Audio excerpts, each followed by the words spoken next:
హల్లెలూయా, హల్లెలూయా. కీర్తన గ్రంథం 106 అధ్యాయము 16, 17 వాక్యాలు. దేవునికి స్తోత్రం. కీర్తన గ్రంథం 106 అధ్యాయము 16, 17 వాక్యాలు. దేవునికి స్తోత్రం. హల్లెలూయా, హల్లెలూయా. ఈరోజు సాయంత్రం 4 వరకు ఆరాధన ఉంటుంది ఇక్కడ. దేవునికి స్తోత్రం. కీర్తన గ్రంథం 106 అధ్యాయము 16, 17 వాక్యాలు. వీళ్ళు తీసేసరికి రేపయ్యేటట్టుంది. విక్రమ్ చదువు.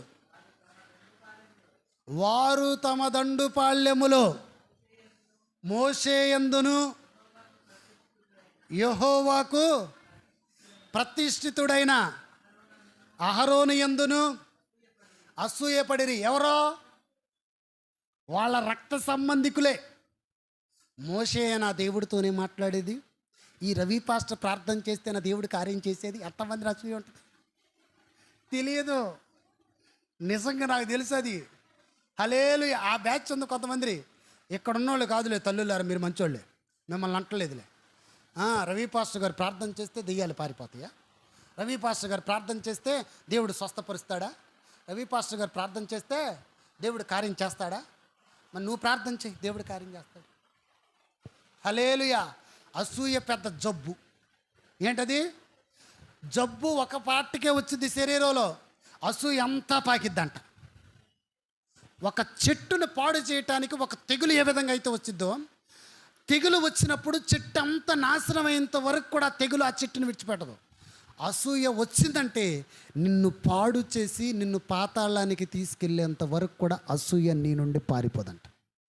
దేవునికి స్తోత్రం. హల్లెలూయా. దేవుడు మోషేని ఎన్నుకున్నాడు.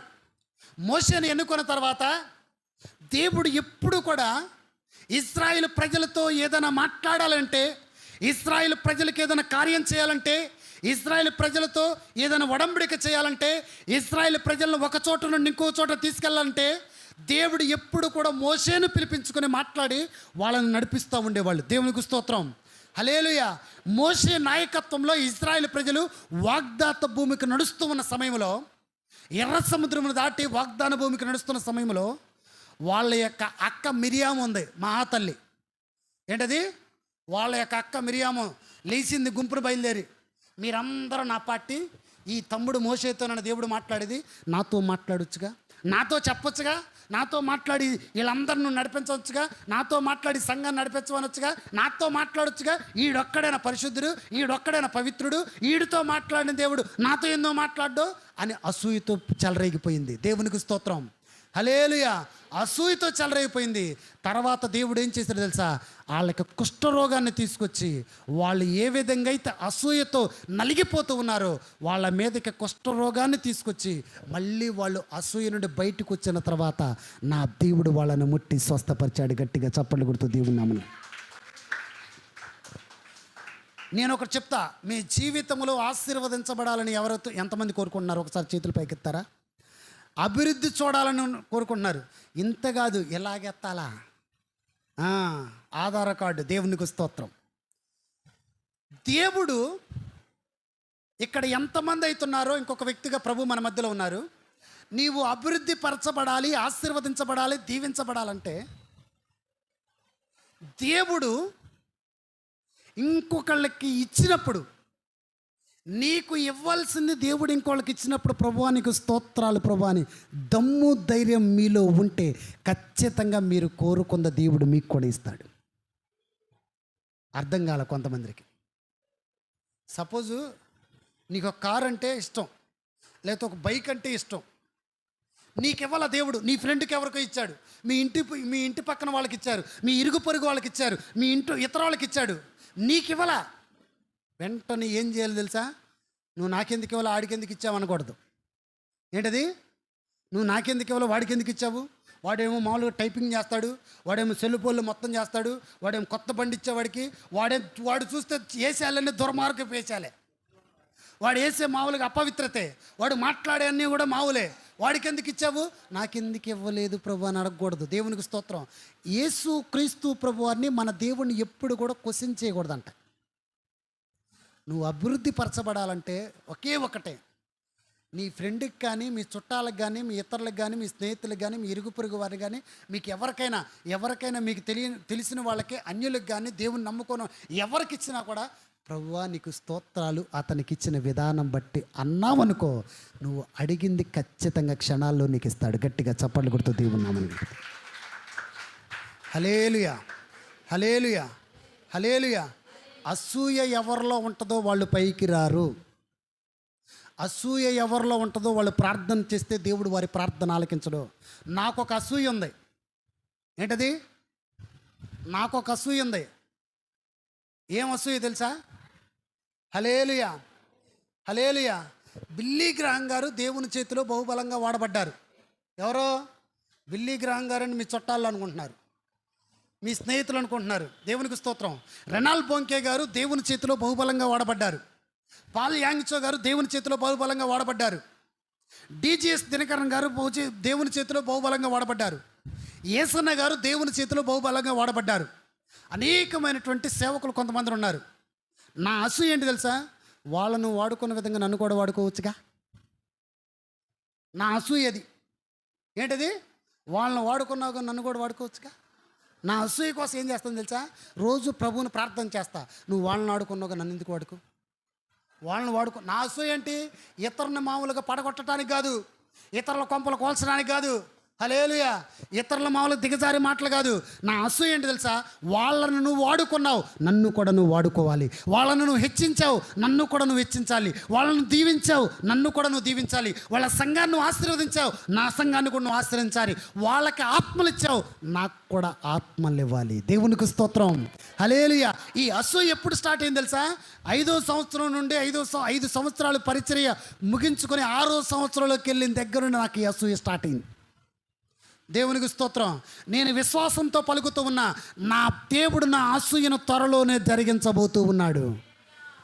అది మీకు అర్థం కాలేదు. లేదు కొంతమంది అన్నారు. దేవునికి స్తోత్రం. హల్లెలూయా. మీ అసూయను కూడా దేవుని దగ్గర పెట్టండి.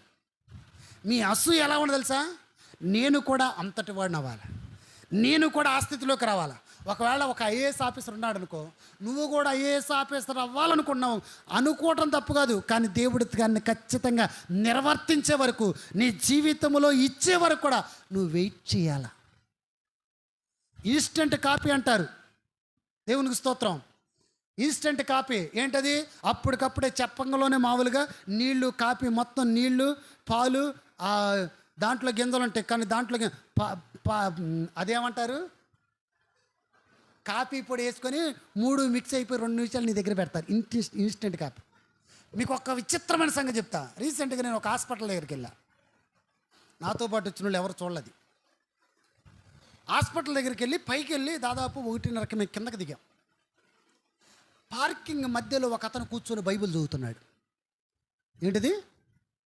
పార్కింగ్ మధ్యలో ఒక అతను కూర్చొని బైబిల్ చదువుతున్నాడు. నాకు అర్థం కాల. ఇతని సేవకుడా విశ్వాస అనుకున్నా. దాదాపు ఎప్పటి నుండి చదువుతున్నా నాకైతే తెలియదు, కానీ అతనికి బైబిల్ చదవటానికి ప్లేస్తో పని లేదు, బైబిల్ చదవటానికి దినంతో పని లేదు, అంటే రోజుతో పని లేదు, బైబిల్ చదవటానికి సమయంతో పని లేదు. బైబిల్ చదవటానికి కింద కూర్చున్నామా, పైన నుంచున్నామా, ఎలాగ ఉన్నామా పని లేదు. బైబిల్ చదివితే దేవుడు అతనితో మాట్లాడతాని. ఎక్కడ చదువుతున్నాడు? పార్కింగ్లో బైబిల్ చదువుతున్నాడు. గట్టిగా చప్పట్లు కొడుతూ దేవుని నామని. ఏ రోజైనా నీ ముఖానికి దేవుడు నీకు ఇచ్చిన బైబిల్ 4 ఆదివారాల్లో ఖచ్చితంగా 4 ఆదివారాలు విడిచిపెట్టకుండా చేతిలో ఆ చివరి నుండి ఈ చివరి వరకు బైబిల్ తీసుకొని మందిరానికి ఎప్పుడన్నా నీ బ్రతుకులు ఎప్పుడన్నా వచ్చావా? హల్లెలూయా. మనం అయితే బైబిల్ పెట్టుకోం, కానీ దేవుడు మనల్ని ఆశీర్వదించాలి. నేను ప్రార్థన చేస్తే దేవుడు నన్ను ఆశీర్వదించాలి పాస్టర్ గారు, అంతే. దీవించాలి. దేవుని బిడ్డగా చెప్తూ ఉన్నా, నీ జీవితంలో అభివృద్ధికి ఆటంకాలు ఏవైతే ఉన్నాయో అవన్నీ ఈరోజు విడిచిపెట్టడానికి నువ్వు ఇష్టపడితే, అవన్నీ కూడా వదిలిపెట్టడానికి ఇష్టపడితే, అవన్నీ కూడా నీ దగ్గర నుండి నువ్వు తీసివేసుకోవడానికి ఇష్టపడితే, ఇవన్నీ కూడా నీలో నుండి బయటికి వెళ్ళినప్పుడు ప్రభు నీ హృదయంలోకి వస్తాడు. దేవునికి స్తోత్రం. నీ హృదయంలోకి వచ్చినటువంటి ప్రభు నిన్ను ఊరికనే ఉంచడో, పరిశుద్ధాత్మ అభిషేకంతో నింపుతాడు. నువ్వు అడుగుపెట్టు ప్రతి స్థలములో ఆయన నీ దగ్గరకు వచ్చి నిన్ను ఆశీర్వదిస్తాడు. హల్లెలూయా. నువ్వు అడుగుపెట్టు ప్రతి స్థలములో ఆయన నీ దగ్గరకు వచ్చి దీవిస్తాడు. ఎందుకంటే నువ్వు అభివృద్ధి పరచబడటం ఆయనకి ఇష్టం, నిన్ను దీవించటం ఆయనకి ఇష్టం, నువ్వు ఆశీర్వదింపటం ఆయనకి ఇష్టం. నీ జీవితము ఈ స్థితిలో నుండి ఇంకొక స్థితిలోనికి వెళ్ళటం ఆయనకి ఇష్టము. కాబట్టి ఆదాముతో ఒక మాట చెప్పాడు, నేను నిన్ను ఆశీర్వదిస్తున్నాను, నీవు భూమిని నిండించి విస్తరించి ఈ రోజున ఈ లోకములో నువ్వు ఆశీర్వదింపబడాలి. దేవునికి స్తోత్రం. ఎవరైతే ఇంకా అభివృద్ధి పరచబడలేక ఉన్నారో, అభివృద్ధి లేక ఉన్నారో, నీకు అవమానమే, దేవునికి అవమానమే. దేవునికి స్తోత్రం. హల్లెలూయా. ఈ కాలములో నువ్వు అడిగినవన్నీ దేవుడిస్తాడు.